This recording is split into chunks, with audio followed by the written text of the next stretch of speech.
What up, though? Welcome back to the Passion Project. I'm your girl, Juanita Michelle.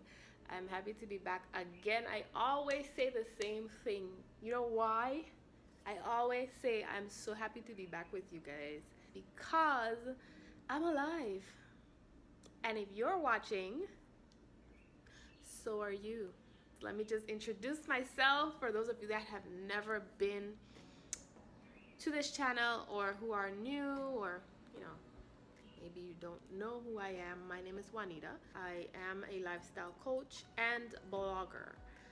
This channel and this project on this channel is designed for you to just embrace you, embrace who you are, embrace why you're here. Some of us just don't know. And so I want to help.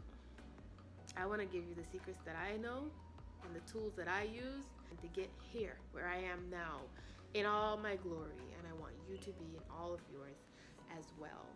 Now, I would like to start off by saying that the videos so far in the project, the monologues that I've done have been pretty, how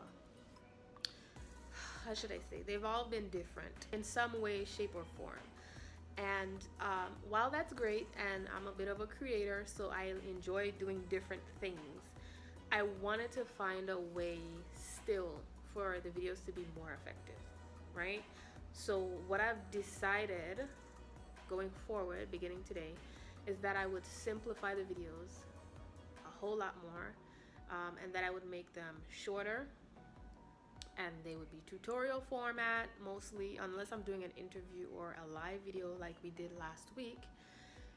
It's gonna be short, it's gonna be a tutorial. You're gonna get numbered steps or ordered steps, and it's gonna be easy to dissect, digest, and follow through.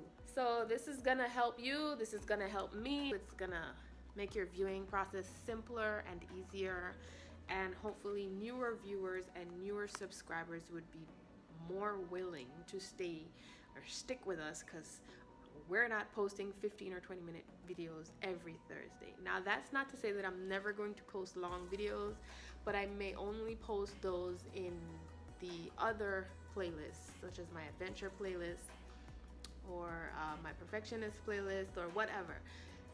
Just not this one, okay? So, with that being said, let's get started with today's topic. Today, I want to talk to you about friendship. And I want to ask you, how good of a friend are you? And the reason why I'm bringing up this subject today is because friendships are supposed to be passionate. I mean, think about it. If you're not passionate about your friendships or your role as a friend, then you're going to be a mediocre, piss poor friend. You have to feel it within. You have to feel it within that this is a desire of yours to be and to receive passionate, pure friendship. In order for it to be passionate or pure, you have to commit to that. And so I want to reinforce today what it means to say that you're a friend. Not just to have a friend, but to be one.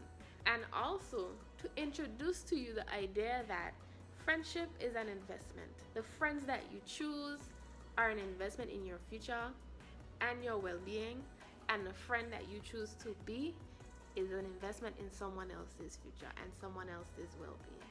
So don't you want to be a good investment? I think we all think that we're the best friends we could be. And I know we see content everywhere about how do you know you have a frenemy versus a real friend. These are the steps to take if you want to cut someone off. This is how you know you should cut somebody off. Content about how you know other people are being good friends to you. But how much content do you really see about us being good friends to other people? Like, how good of a friend are you? How good of a friend am I?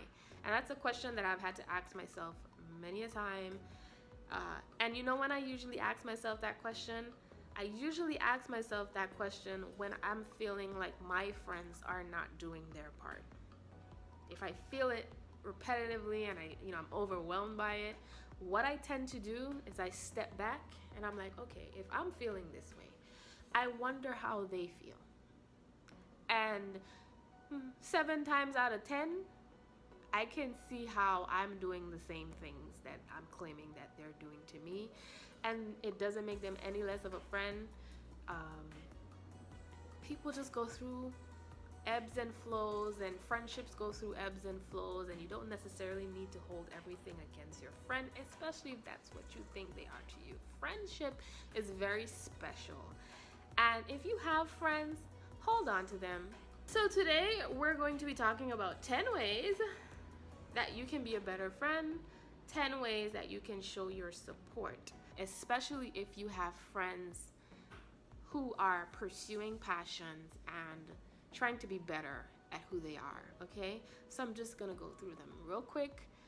Grab a pen, grab the note section on your phone, write this down, remember it, and just do your best to be the friend that you want for yourself. So number 1, acceptance. You're gonna have to learn how to accept people's differences. So I have friends who have beliefs and behaviors, and I don't agree with everything that they do or say, but I still love them. They're my friend. I know that no two people are exactly alike, and that's the beginning of a beautiful friendship, when you learn how to accept your differences. That's number 1. Number 2, compliments. If you have a friend that's good at something, even though they know that they're good at it, even though, I don't know, maybe some stranger is telling them that they're good, believe you me, when a friend tells you that you're amazing, or that you're a wonderful person, or that they love you, or they're proud of you, it goes so much further. It feels so much better. It's deeper, and it brings you guys together. Number 3, look for signs that they're discouraged and give them an encouraging word. Now, depending on how close of a friend you are, you may or may not know, but I'm gonna guess that if you're calling someone your friend, then you should know when something is wrong, or something is just not as it should be, right? So you just notice, you call them, you text them, you say, hey, what's up? Are you okay? You know, whether they tell you what is up or not, just give them an encouraging word. I'm here, I got you, in case you need someone. You know, you can just call me, I got you. If they need a hug, give them a hug. You know, that I can't tell you how many times that has saved me within the past few months. Number 4, share your friend's business. So we live in the digital age. Everyone is on social media now. One of the easiest ways that you can be a supportive friend is to just share. Click like, share, comment. That's it. It's free. You don't have to pay for it. It's easy to do. That's it. That's it. I don't even have to explain that. Do I have to explain that? I don't think so. And then the second one, if you can.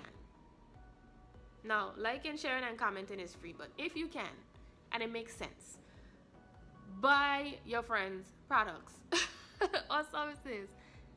Invest in your friend's business. Even if it's just one symbolic purchase, to let them know that you support them and you believe in them. Now I say if it makes sense, because if your friend is an investment broker, or your friend is travel agent, or someone that sells something you would never use, you're not technically going to invest in that, right? But if it's something that you can invest in, do that.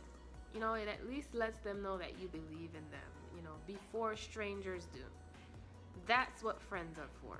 Number 5, don't be party to discussions that are happening about them behind their back. Negative discussions. Don't join those discussions.